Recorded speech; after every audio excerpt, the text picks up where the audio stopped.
Hi, I hope you're doing okay.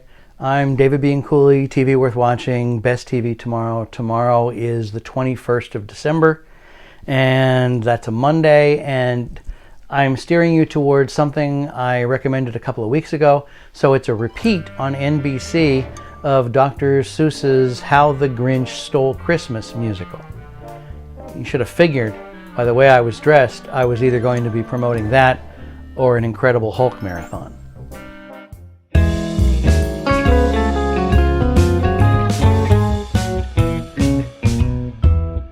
The 1966 cartoon adaptation of Theodore Ted Geisel, aka Dr. Seuss's How the Grinch Stole Christmas, was directed by animator Chuck Jones, who is famous for making Looney Tunes and Tom and Jerry cartoons.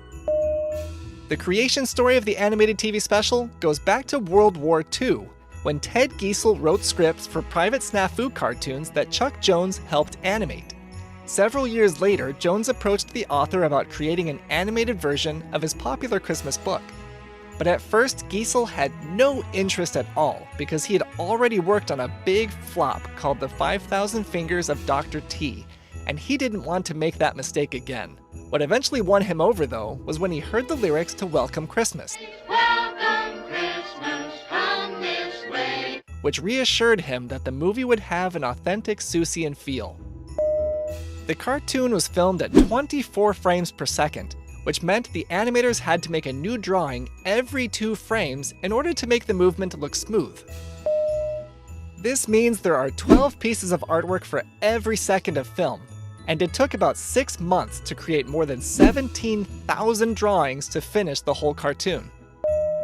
The Grinch was voiced by Boris Karloff, who is most famous for his portrayal of old movie villains such as the Frankenstein monster.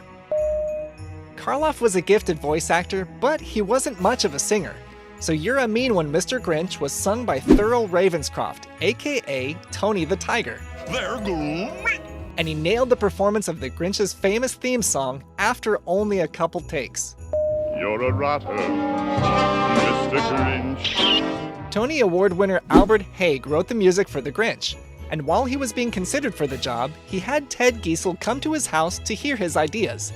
The day of the meeting, Albert played him just one chorus of Mr. Grinch, and when he was finished, Ted said, "Anyone that can slide an octave on the word Grinch gets the job." The sounds of a movie world, especially an animated one, can come from sources that are much different than what we see on screen. Do it then, so could the Grinch. For example, the sound of the Grinch sawing Max's antlers were made with a violin. The sound of the Grinch's footsteps in the snow were made from the sound of someone eating potato chips. When he came to the first little house on the square. And the sound of the bags plopping on the roof were made from the sound of someone taking bites of an apple. Then he stuffed all the food up the chimney with glee. Some interesting parallels between Dr. Seuss and the Grinch suggest that he saw a little bit of a Grinch in himself. I must stop Christmas from coming. The Grinch is 53 years old and lives on Mount Crumpet, which overlooks the noisy commercialist town of Whoville. All the noise, noise, noise, noise. Compare that with Dr. Seuss, who was 53 when he wrote the book, and at the time he lived up on Mount Soledad in Southern California that overlooks the ritzy La Jolla suburb. Dr. Seuss isn't the only one who saw the Grinch in himself, because Chuck Jones incidentally sketched the Grinch to carry some of his own facial features, such as his eyebrows and smile. When a story is diagrammed, the events leading up to and after the climax look like the peak of a mountain, and coincidentally the Grinch's climactic moment happens to take place at the peak of Mount Crumpet.